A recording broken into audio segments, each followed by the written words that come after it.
तत्सवितुर्वरेण्यं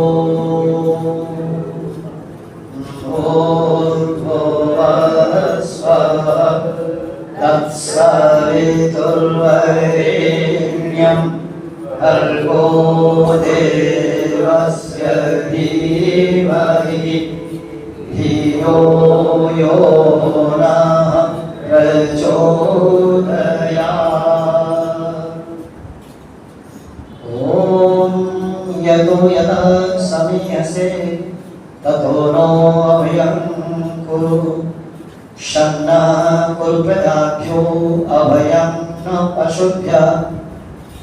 ॐ यो भूतं च भव्यं च सर्वं यश्चादितिष्ठति स्वर्यस्य च केवलं तस्मै ज्येष्ठाय ब्रह्मणे नमः। तस्मै ज्येष्ठाय ब्रह्मणे नमः। इस प्रवचन वेदी पर विराजमान कार्यक्रम का कुशलता से संचालन कर रहे आर्य समाज क्रासी लाइन के संरक्षक डॉक्टर भूमचंद जी और जिनकी संगीत स्वरलहरी को आपने भी सुना बेटी ऋचा आर्या जी,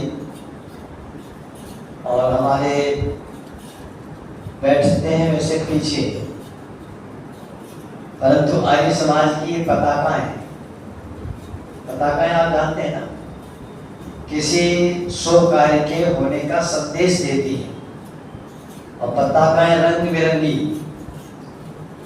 पीली लाल, तो पीत वस्त्रधारी आनंद मुनि जी महाराज वैसे दयानंद का बच्चे है, और यहाँ आकर के बैठे तो अच्छा रहता है, शोभा बढ़ेगी।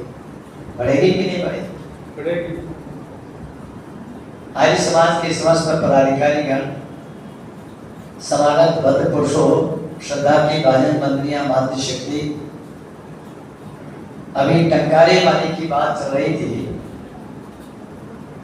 महर्षि प्रवरदेव ध्यान जी का जन्म टंकारा में हुआ, सब परिचित हैं। या यूं कहना चाहिए दूसरे शब्दों में गुजरात प्रांत में हुआ।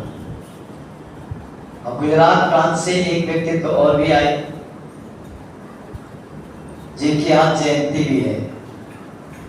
आज मुझे ये स्थान जमींदारों से खाली मिल रहा है, तो इसलिए कि वो सब जयंती में सम्मिलित होंगे। तो ऐसा ही है ना, शिक्षक और बच्चे जयंती मनाई जा रही है, लेकिन एक ही व्यक्तित्व की नहीं है, दो की। एक का नाम है गांधी कहते हैं आप, और दूसरे का नाम क्या है? लाल बहादुर शास्त्री। लाल बहादुर शास्त्री का नाम कम लिया जाता है और गांधी जी का नाम क्यों जी? उनके नाम पर बहुत सारी योजनाएं चलती हैं, लेकिन एक वाक्य आपने सुना होगा, मुझे आगे कहने की आवश्यकता नहीं, आप स्वयं बोल देंगे। मजबूरी का नाम, ये अगर मजबूरी नहीं होती तो आज इस देश की दुर्दशा नहीं होती। क्यों जी? मजबूरी नहीं होती, इतना ही पर्याप्त है बस कहना, इससे आप सब समझ लेंगे, समझदार है। मजबूरी नहीं होती तो आज इस देश की दुर्दशा नहीं होती। और लाल बहादुर शास्त्री के सामने कोई मजबूरी नहीं। अमेरिका ने भी धमकी दी, हमारे यहाँ अन्न भी पर्याप्त मात्रा में नहीं होता था, लेकिन लाल बहादुर शास्त्री उस समय प्रधानमंत्री थे और युद्ध छिड़ा हुआ था पाकिस्तान के साथ। तो शास्त्री का, मेरे देश का नागरिक भूखा रह सकता है, लेकिन तुम्हारे सामने घुटने नहीं टेकेगा। और सप्ताह में एक दिन का व्रत रहता था, हम स्वयं रुकों में पढ़ते थे तो व्रत रखते।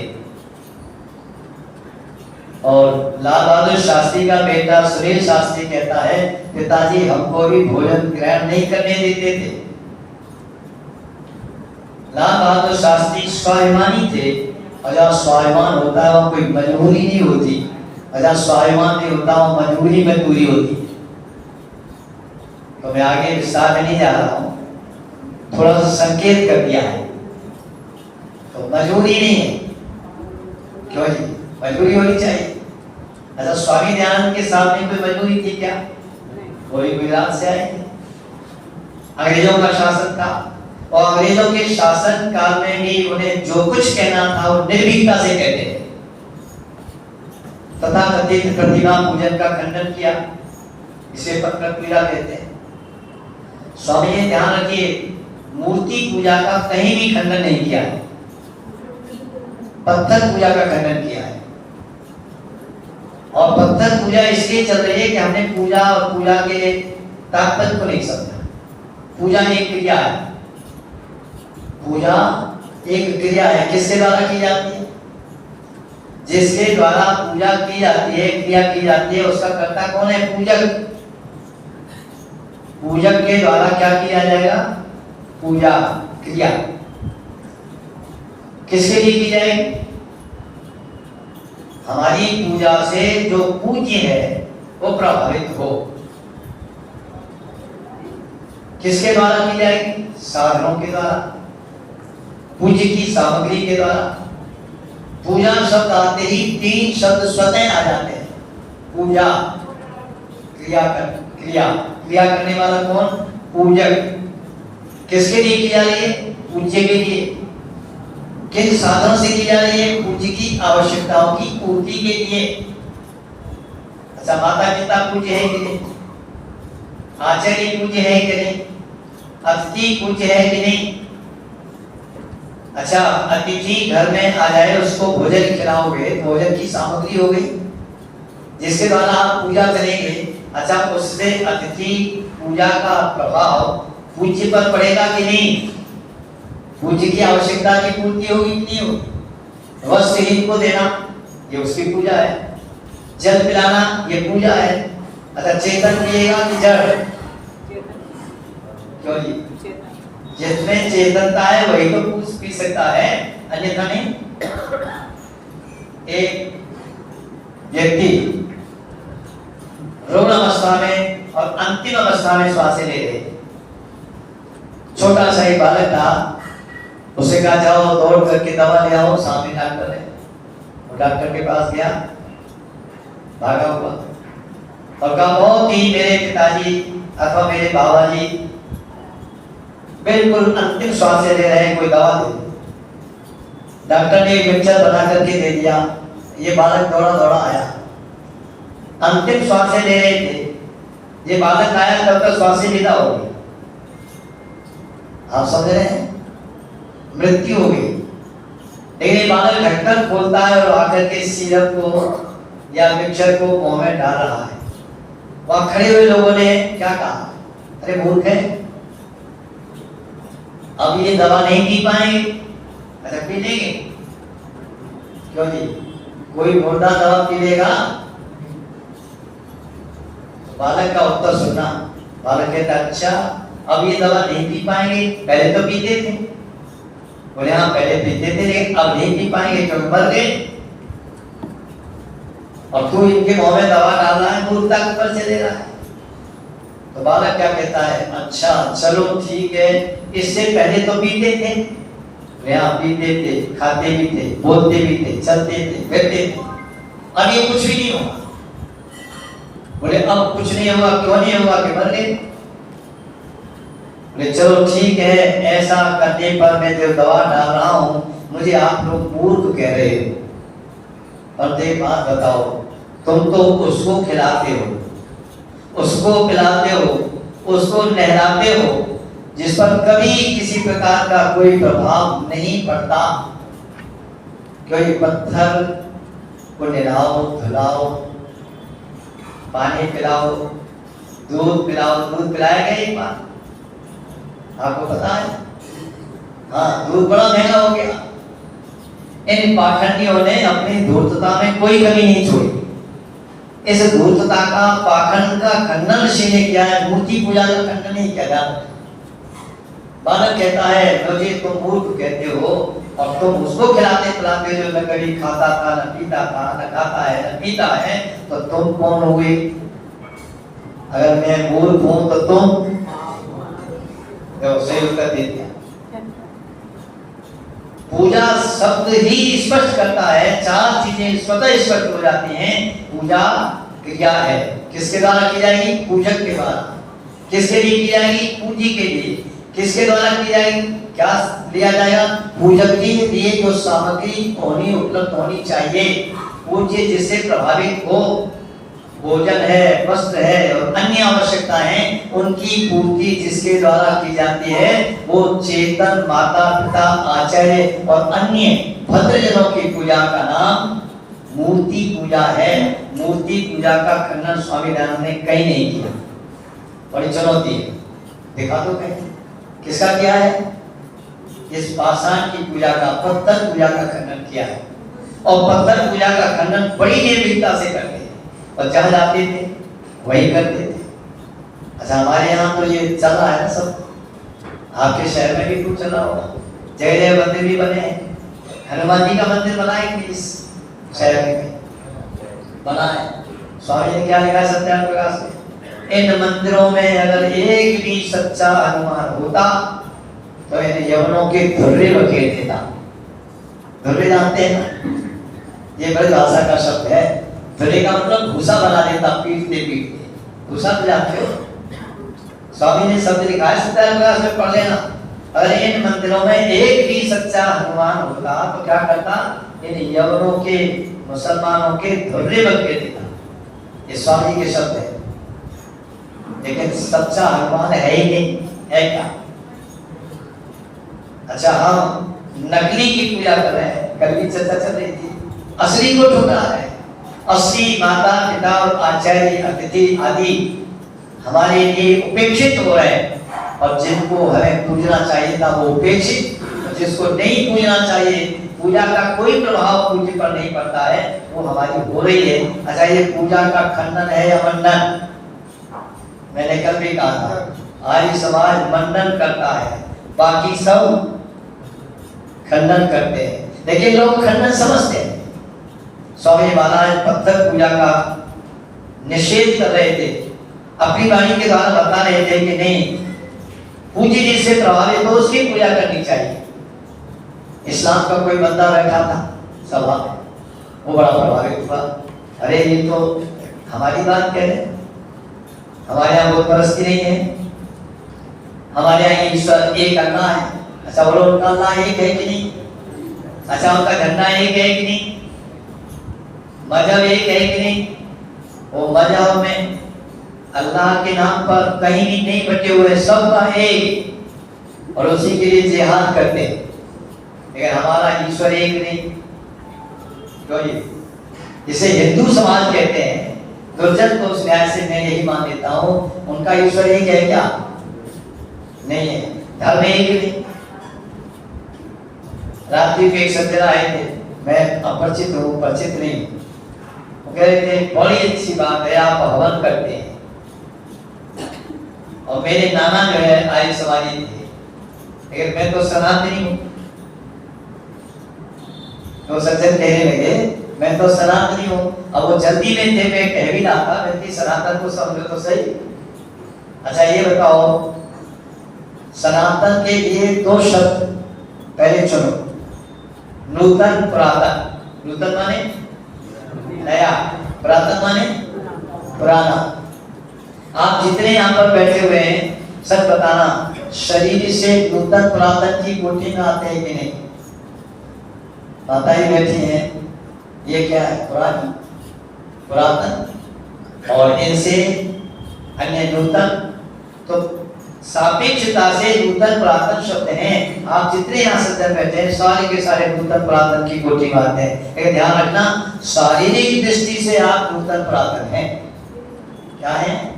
शारीरिक दृष्टि से हम पैदा हुए, मरेंगे, ये शरीर बढ़ता है, घटता है, अवस्था को प्राप्त होता है। ये शरीर में 6 प्रकार के विकार होते हैं। ईश्वर कैसा है? निर्विकार। विकार निर्विकार है कि नहीं? जीवात्मा भी निर्विकार है, उसमें भी विकार पैदा नहीं होते। 6 विकार कहलाते हैं। उत्पन्न होना। अच्छा बताओ, हम उत्पन्न हुए कि नहीं? शरीर से। शरीर उत्पन्न हुआ है कि नहीं हुआ? अच्छा, बढ़ रहा है कि नहीं बढ़ रहा? बढ़ते बढ़ते पूर्णता को प्राप्त होता है कि नहीं होता? पूर्णता के बाद ह्रास को प्राप्त होता है कि नहीं? जरावस्था को प्राप्त होता है कि नहीं? और मरता है कि नहीं? जो जन्मा है वो मरेगा निश्चित। इन 6 विकारों से परमात्मा रहे। 6 विकार परमात्मा में नहीं है, इसलिए क्या कहा? निर्विकार। अरे आत्मा भी उत्पन्न नहीं होता है? आपका हमारा शरीर तो नूतन पुरातन की कोटि में आता है, लेकिन सबका जितने भी आप यहाँ बैठे हुए हैं स्त्री अथवा पुरुष, उन सबका आत्मा क्या है? बोलो, नूतन है क्या? न नूतन है न पुरातन है। डॉक्टर साहब कह रहे नहीं, न नूतन की कोटि में आता न पुरातन की कोटि में आता है। जो नूतन पुरातन के झगड़े से बचा हुआ है, बाकी सब क्या है? सनातन। सनातन न कभी जन्म लेता न कभी मरता। अनादि काल से ये तीनों सत्ता है, ईश्वर, जीव और प्रकृति, ये सनातन सत्ता है। और इन सनातन सत्ताओं के स्वरूप को यथावत जो व्यक्ति जानता और मानता है वो क्या है? सनातनी। क्यों जी? आप वेद को जानते हैं ना, वेद को मानते हैं, और वेद की जो परंपरा है वो क्या है? सनातन। और सनातन को जो मानता जानता है वो सनातनी, बाकी सब सनातनी। दुनिया सनातनी में बनी लगी हुई है। सनातनी है कि नहीं है? अरे झगड़े सनातनी में होते हैं या सनातनी में? सनातन में कभी झगड़ा नहीं हुआ, ध्यान रखना। वैदिक मान्यताओं में कभी झगड़ा नहीं हुआ, जानियों में कभी झगड़ा नहीं हुआ, कभी भी बात नहीं हुआ। स्वामी ध्यान को पढ़ो। स्वामी क्या लिखते हैं? सृष्टि ब्रह्मा से लेकर के जैमिनी मुनि पर्यंत जितने भी ऋषि महर्षि थे सब क्या थे? बोलो, जानी। जानी थे कि नहीं थे? उन्होंने जो वेदांत पूर्ण कथन किया है, महाभारत काल के बाद उसे हम भूल चुके थे, उसको मैं पुनः स्मरण करा रहा हूँ।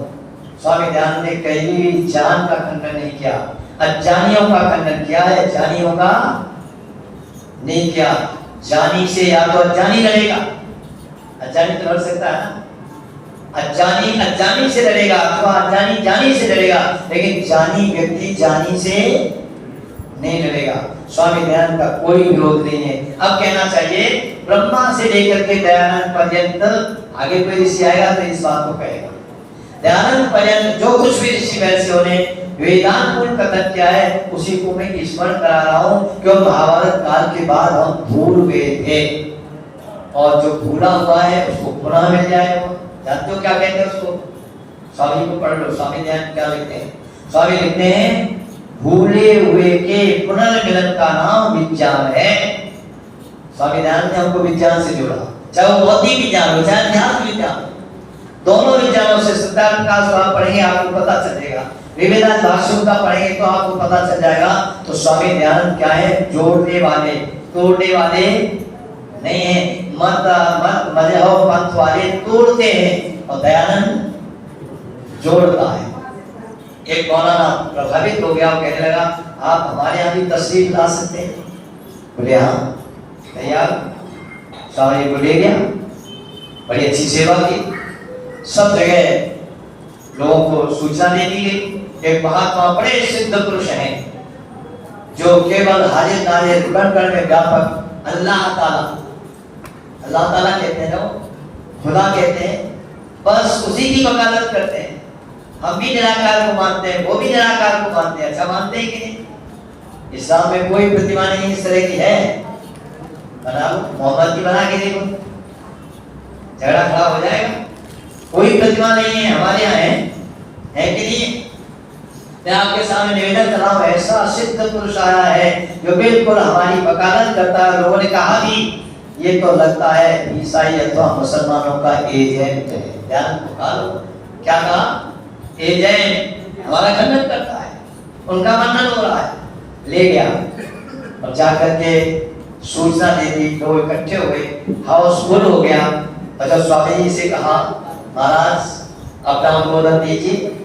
जैसे ही स्वामी जी ने उद्बोधन अपना आरंभ किया, प्रारंभ में मंत्र पाठ करते थे और मंत्र पाठ के पश्चात संबोधन, और संबोधन के बाद जो पहली वाक्यावली थी वो सुनी। स्वामी महाराज क्या कहते हैं? कुरान खुदाई पुस्तक नहीं हो सकती। किसके बीच में कह रहे हैं? क्यों जी? दाढ़ी वालों के बीच में, उनके अलावा और कोई नहीं, दयानंद अकेला है और वो सारे हाउसफुल है और उनके बीच में क्या कह रहे हैं? कुरान खुदाई पुस्तक नहीं हो सकती। एकदम तोबा तोबा तोबा। ये क्या हुआ? कावे में कुछ हो रहा है।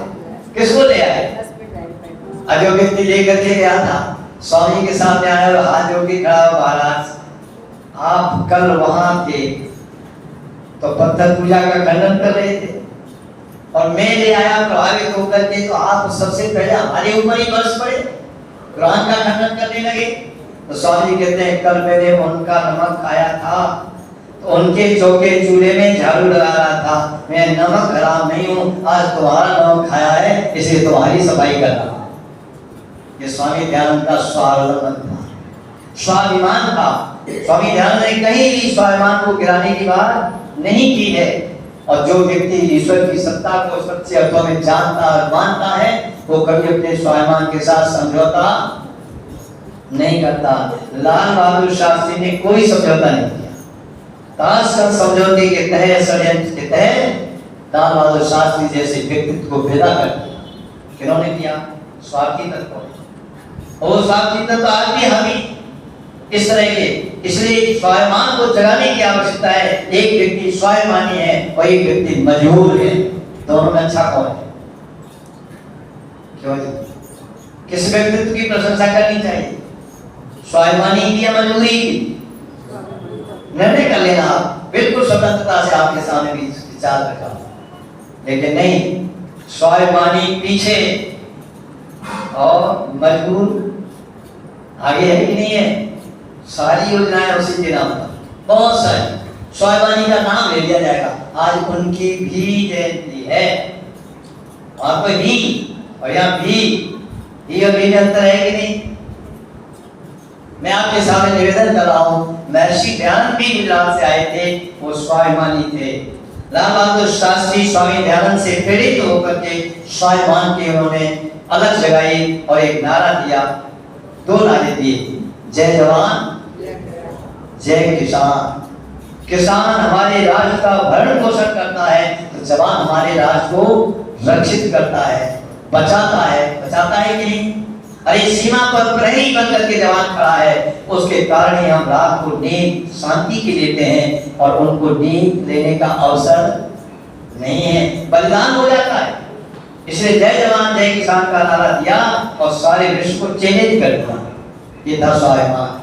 तो स्वाभिमानी व्यक्ति की प्रशंसा करनी चाहिए। स्वामी दयानंद से प्रेरित थे लाल बहादुर शास्त्री और जितने भी महान पुरुष हुए, और इस राजनीति में भी आए, बहुत सारे अन्य भी लोग आए जो भी दयानंद को अपना आदर्श मानते थे। वो कहते थे हमारे जीवन में जो कुछ भी अच्छाई है वो सब आज समाज की देन है, और यदि कोई बुराई है तो किसकी देन है? राजनीति की देन है। तो परमपिता परमात्मा सबका क्या है? सम्राट। बोलो, सम्राट है कि नहीं? राजा है कि नहीं? गोकर्णी नाम की पुस्तक पढ़ी है आपने? क्यों जी नहीं पढ़ी? पढ़ लेना। गोकर्णानिधि नाम की पुस्तक अवश्य पढ़ लेना। स्वामी महाराज ने जहाँ संस्कार विधि दी है, पंचमहायज्ञ विधि दी है, वहाँ विधि को पूर्ण करने के लिए निधि की आवश्यकता होती है, इसलिए गोकर्णानिधि नाम की पुस्तक दी है। निधि विधि दोनों चाहिए। विधि पूर्वक कार्य करो, निर्माण करो, विधि से तो निर्माण होगा, विधि विधान से होगा कि नहीं होगा? उसको पूर्ण करने के लिए निधि की आवश्यकता है। निधि माने कोष, खजाना। अगर अर्थशास्त्र की कोई रीढ़ है, अर्थशास्त्र किसी पर टिका है तो केवल गौ पर टिका हुआ है। इसलिए पिता अपनी पुत्री का वर महोदय के हाथ में हाथ देने से पहले गोदान करता था कि नहीं? आज भी पंडित जी रस्म तो पूरी करा देते हैं, गौर गौर गौर गौ प्रतिक्रियता। क्यों जी? हाथ पर लगवा दिए कुछ पैसे, हो गई गौ, और गौदान लिया अपनी झोले में डाल दिया। ये हो रहा है, ये केवल रस्म अदा की जा रही है, पूर्णता नहीं किया। गौदान देने का अभिप्राय ये है, मैं अपनी बेटी को आपको दे रहा हूँ और बेटी के और आपके परिवार के पालन पोषण के लिए अर्थशास्त्र की जो रीढ़ है, जिस पर अर्थशास्त्र टिका हुआ है, वो गौ भी दे रहा हूँ। लेकिन आज गौ की बात मत करो। क्यों जी? गांधी जी 15 अगस्त 1947 तक कहते रहे हमारा देश आजाद होगा और आजाद होते ही सबसे पहली कदम से गौ हत्या बंद होगी। और 15 अगस्त के बाद 22 अगस्त को कलकत्ते में जाकर के गांधी जी कहते हैं इस देश में गौ हत्या पर प्रतिबंध नहीं लगाया जा सकता। केवल 7 दिन लगे, विचार बदल गए कि नहीं बदले? गौ हत्या होनी चाहिए, जरा विचार कर लेना। गौ माता की जय तो बोलते हो, लेकिन गौ माता का पालन तो करो। हम गौ पालेंगे तब तो ठीक, और गौ पालन नहीं किया। अच्छा, गौ पालन की जगह अब क्या हो रहा है जानते हो? क्या पाला जा रहा है? कुत्ते। देखो आपको अब तक कहना है श्वान पाल। कभी हमारे महापुरुष कौन थे? गोपाल। और अब क्या बन गए? श्वान पाल। श्वान जानते हो कुत्ता? और कुत्ते को देखा है पड़ोस का? मैं तो रात यहाँ देख रहा हूँ, इस गली में बहुत है, कहीं पड़ोस का दूसरे मोहल्ले का कुत्ता आ जाए ना तो एकदम अंग्रेजी में पूछता है, जब सुन लेना और इसका जो है निराकरण कर लेना। सबसे पहली आवाज निकलते कुत्ते की, जैसे ही सामने कुत्ता दिखाई देगा तो कुत्ता बोलेगा हो हो। बोलता है कि नहीं बोलता? हु मींस कौन? अंग्रेजी बोल रहा है। हालांकि हमारा अपना चिंतन है, ऊहा के आधार पर है, वो तो कुछ नहीं बोल रहा, वो जानता ही नहीं इस बात को। लेकिन हु मींस कौन? और आगे आवाज बढ़ा करके कहता हाउ हाउ हाउ। बोलता है कि नहीं बोलता? कैसे आगे कैसे आगे? पहले पूछता है कौन हो, कैसे आगे, और तेज आवाज में बोलता है भाई क्यों आगे। अब आप देख रहे हैं कुत्ते की आवाज को सुन करके। अच्छा बोलो निकल रहे हैं शब्द के, ये ध्वनि ध्वनि तो हो रही है कि नहीं हो रही? हो हाउ भाई। जब कुत्ते पालोगे तो हो हाउ भाई ही रहेगा। आज यही समाज में हो रहा है। क्यों जी? समाज में मनुष्य को मनुष्य से जैसे स्वजाति द्रोह कुत्ते में होता है, वही द्रोह हमारे अंदर आ गया है। आ गया है कि नहीं आ गया? कभी निर्जन जंगल में जाते हुए व्यक्ति, निर्जन स्थान पर जाते हुए व्यक्ति सामने से 2 पैर वाले व्यक्ति को आता हुआ देखता था तो आशान्वित होता था, बहुत अच्छा है, जंगल में हम निर्भीक रहेंगे क्योंकि हम 1-1-11 हो गए। और अब वर्तमान में देखिए तो क्यों ये अनुचित बताओ, आप एकांत जंगल में जा रहे हो वन में और सामने से कोई 2 पैर वाला दिखाई दे जाए आते हुए तो पसीना चोटी से पता नहीं कौन भूखा रहा है, क्या स्थिति होगी? अरे कभी व्यक्ति से सहारा प्राप्त करता था, आश्रय लेता था, मित्र समझता था, और आज व्यक्ति से डर रहा है। बोलो डर रहा है कि नहीं डर रहा? ये स्थिति वर्तमान में हमारे देश के सामने विकट स्थिति आ गई है। और माता के बहुत गुण गाए बेचारी, क्यों जी? गाए कि नहीं गाए? एक माता होती है जिसको माता निर्माता कहा जाता है, माता निर्माण करने वाली, जन्मदात्री, निर्माण करती है कि नहीं करती? अरे माता ही नहीं रही। मैंने परसों बोला भी था, क्यों यहाँ में से माता ही है कोई? मम्मी है और पिता नहीं ना, क्या बन गए? पापा डैडी, ये हो गए सब अलग। हम अलग शब्दों का व्यवहार प्रयोग अपने संबंधियों के साथ करेंगे तो उसका परिणाम भी अलग ही निकलेगा। ध्यान रखना, हमें सही शब्दों का प्रयोग करना चाहिए। तो एक तो जननी माता है जो जन्म करके हमको दूध पिलाती है। बच्चा के पैदा होते ही माता के स्तनों में दूध बोलो आ जाता है कि नहीं आ जाता? जब दांतन थे तब दूध दियो, आस्तिकता के लग जगह पे कभी लिखा है। जब दांतन थे तब दूध दियो, जब दांत दिए तब अन्न नहीं है। अच्छा बोलो देगा कि नहीं देगा? दे रहा है कि नहीं दे रहा? माता के स्तनों में दूध है जिससे पालन पोषण बच्चे का होता है कि नहीं होता? और माता ही नहीं, माता के पश्चात किस दूध की चर्चा है? गौ माता के दूध की चर्चा है। आयुर्वेद उठा करके पढ़े, माता के दूध के पश्चात हम गोरक्षा आंदोलन में बोला करते थे, जननी जनकर दूध पिलाती केवल सात समाई भर, गो माता पर पान कराती रक्षा करती जीवन भर। अच्छा बोलो, गौ माता जीवन भर दूध पिलाती है कि नहीं? और केवल गौ माता ही नहीं है, ये पृथ्वी माता भी है। वही दूध पककर के अन्न के रूप में कच्चे अन्न को देगा, गेहूं को, जौ को, चने को, उड़द को। जब कच्चा अन्न होता है तो क्या निकलता है उसमें? दूध निकलता है कि नहीं निकलता? आप तो किसान जो है वो सब जानते हैं।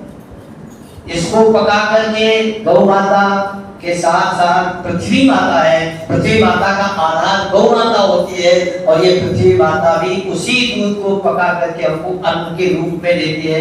इसलिए कहा पृथ्वी माता। पृथ्वी माता है कि नहीं? एक जननी माता निर्माण करती है, एक गौ माता, और तीसरी कौन है? पृथ्वी माता। चौथी एक माता और है। ये माताएं तो हमारे शरीर का पालन पोषण करती है, जिनके कारण हमारा शरीर बढ़ता है। और एक चौथी माता है जिसका नाम है वेद माता। स्तुता मया वरदा वेद माता। ये वेद प्रचार सप्ताह मना रहे हो। तो मैंने अंतिम कड़ी में आपके सामने एक दे दी है, इसको क्या कहना चाहिए? एक आपके सामने प्रसंग दे दिया है। इस प्रसंग पर आगामी समय में आपके सामने चर्चा करेंगे। स्तुता मया वरदा वेद माता। ये चार माताओं को जान लो अच्छी तरह से। एक वज्रनात्री निर्मात्री माता, दूसरी गौ माता, तीसरी पृथ्वी माता, और चौथी वेद माता।